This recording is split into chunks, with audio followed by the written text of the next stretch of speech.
How the heck are you guys? I am Fastidious. Welcome to the channel and welcome to a Should You Summon video.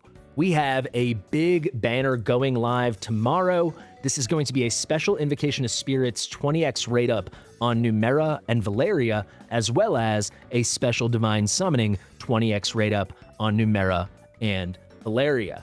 Very interesting. These banners are running long. For no good reason, but we should be happy about it. They are running through Monday. Now, if you don't know, they did a bunch of banners, especially ancient banners, over the holidays, like Christmas and New Year's that time, where they were ending on Sunday all the time, which is not the most player-friendly thing.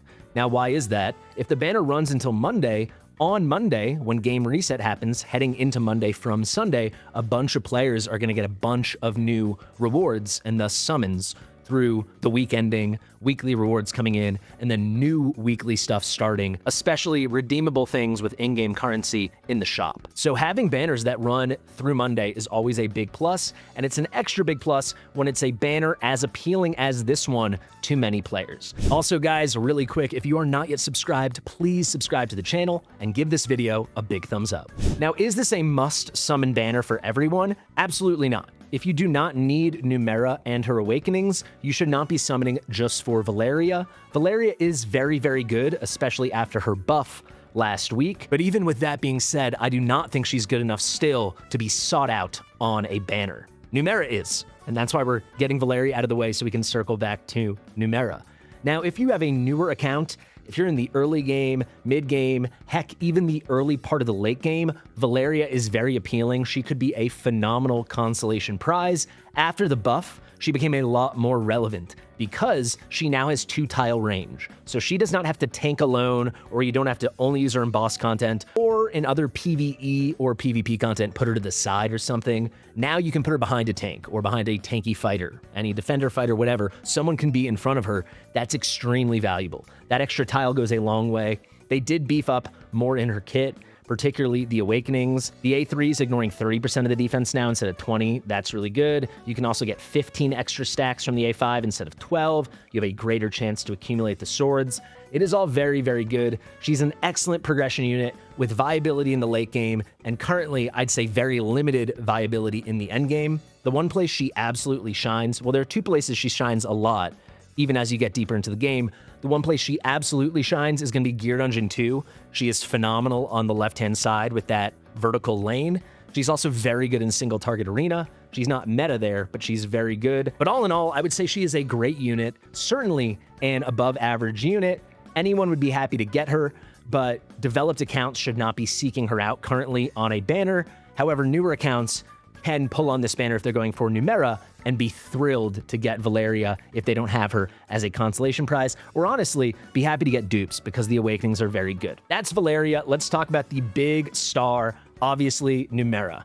Numera is the magic single target queen.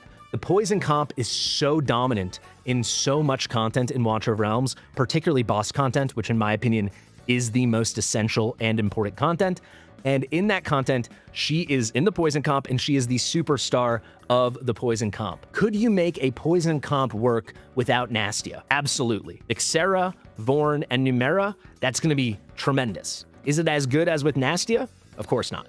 But it's super viable for a lot of stuff. You can get 60k Abyss 1 with that on a developed account. Next up, what about if you didn't have Vorn? Just Vixera and Numera. Could that work? Honestly, yeah. It wouldn't be ideal, but you could make it work. Now let's go the other route. You've got Nastia, you've got Numera, no Vorn. Will it be as good? No. Vorn provides a tremendous amount of poisons, but it still would work. It's still good. You know, she's that strong. Now, could the poison comp be particularly exciting and effective without Numera? Heck no. And it all comes down to this: Toxic Surge. This essentially is a poison explosion. So Numera, Vixera, Nastia, maybe Araka, certainly Vorn, a lot of units you might use are putting a ton of poisons on the enemies. This is very, very good in single target content, boss content, because you're putting all those poisons on the same place. You get to very high stacks of poisons on each column or pile of poison that all the heroes are building, and then Vixera's gonna ult. She's gonna trigger these Grimthorn spikes. When at least 4 of them go, that happens with the ult, she's popping all of those poisons at once. All these poisons are triggering. Poison, if I can find the poison in her kit, here we go. Poison is going to be 5% continuous magic damage over time. You can stack it up to 10 times. It lasts 10 seconds, so effectively, when you see a stack to fruition, it is 50% magic damage. That is what one poison stack is. Toxic Surge just blows them up, because for each stack, when you skill her up, you are getting 50% damage. So every stack is instantly realized in its final damage form, all at once. So this is both a ton of damage and it is a huge amount of burst. And I think that's why, I don't want to say people sleep on Numera. Everyone knows she's insane and she is the goddess of single target damage. She is the queen of the poison comp. But I think one thing that's overlooked is not just how much damage she puts out, but the way she's putting it out.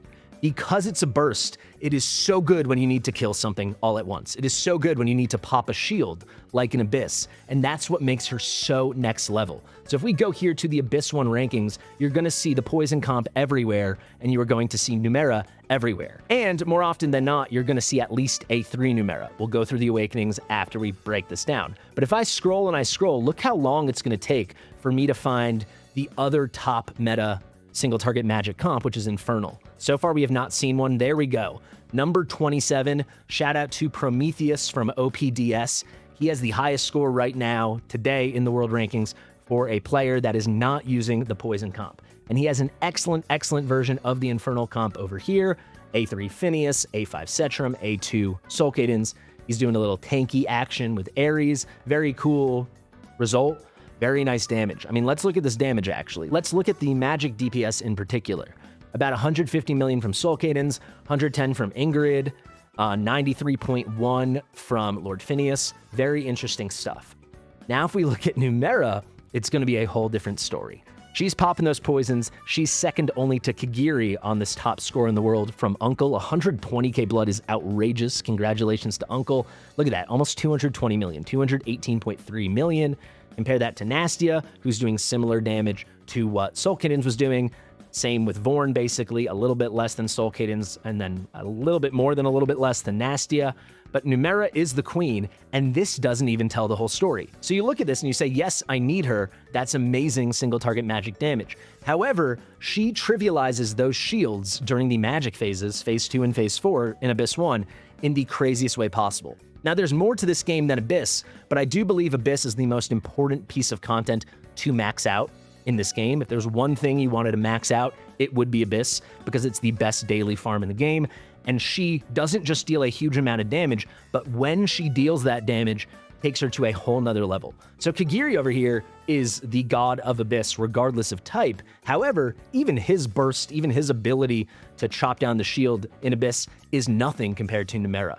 If you time it out, if you have 40 stacks of poison, right? So you're getting 10 stacks from Numera, 10 stacks from Nastia, 10 stacks from Vorn twice, because you can build 2 piles of stacks at once, 40 stacks and you pop it. A well-built Numera, especially at A3 or higher, is going to blow that thing in half. The amount of accounts that I have done takeovers for where the account is barely able to get like 50k, which is very good, but not 60k. However, we easily can pop the 4th shield, is crazy. That 4th shield is the 2nd magic shield, and it all comes down to the wackiness of Numera. Now, to wrap the video up, I do want to talk about awakenings. You see something pretty funky here. Here's a little teaser for my video tomorrow. I'm finally doing it. I will be awakening my Numera and doing a ton of awakening testing. So if you liked my Kagiri video, it seems like a lot of you did. I'm going to do the same thing with Numera, comparing her at A1 versus A3 versus A5.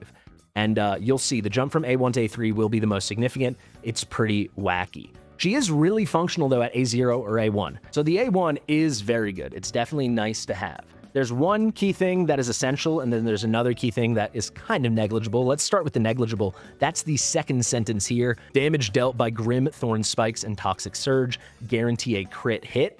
This can be really useful in like the early game, but even by the late part of the early game, maybe the mid game, you're gonna have your units with 100% crit, especially key OP units like Numera, so the guaranteed crit doesn't really matter. What does matter is the increased damage during the ultimate by 25%. You might be thinking, oh, but her ultimate isn't that long, like who really cares? Let me pull that up for you now. This thing lasts 3 seconds, whatever, right?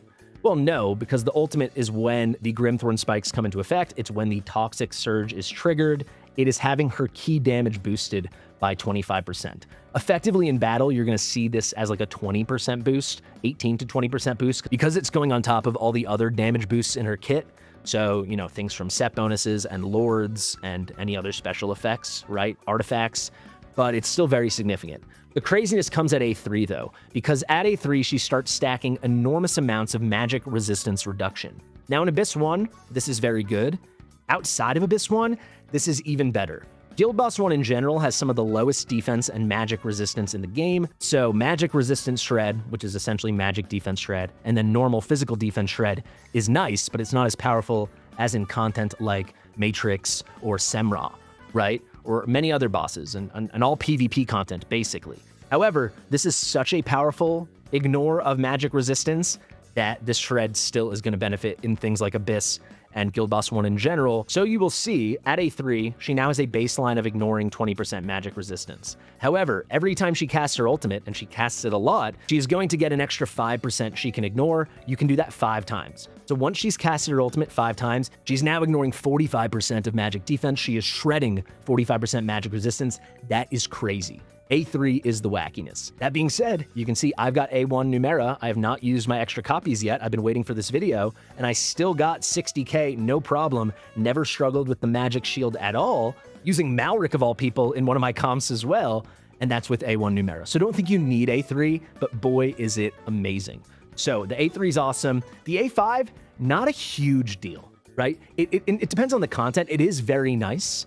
You're getting a heal, and it's scaling off of the true damage dealt by Grimthorn Roots, but survivability isn't actually the most essential thing in a lot of content you use Numera in. Now, it can be very relevant because if you're struggling with your healer gear, she might need some self-healing later in the battle, but the vast majority of players do not need this at all. If you're struggling with healing, fricking farm gear A2, I don't know how many times I can say it. I've been saying that almost every day for 2.5 years straight. However, getting her to A5 actually requires bringing her to A4 first, and this is another 8% penetration. She deals magic damage, so this penetration is ignoring magic resistance. This brings the baseline of a max out A3 from 45% to now 53% when you include the A4. So once you have her A3 and A4, once she's done 5 ults, which in a lot of content like Semra, you know, it's nice and long, it's the vast majority of the battle, and it's the important parts of the battle. Frankly, in Abyss, you can have many ults already triggered by the time Phase 2 comes, the first magic phase, and for sure you'll have all 5 triggers by Phase 4, which is the second magic phase. She's shredding over 50% at a baseline of the magic defense. So it is pretty amazing. Look out for my video doing a full guide on her and doing all the testing. I really can't wait. I think it's going to be fantastic, and I've been very patient. I've been putting this off for months. So look forward to that. Thank you guys so much for watching. If you have any specific questions, I've been a little busy lately, but I'll try to get to them, so just leave them below. If you appreciated this content and what we do here on the channel, again, I would like to implore you to subscribe to the channel, give the video a big thumbs up, and thank you so much. I've been Fastidious, share with your mother, and I'll see you real soon. Bye.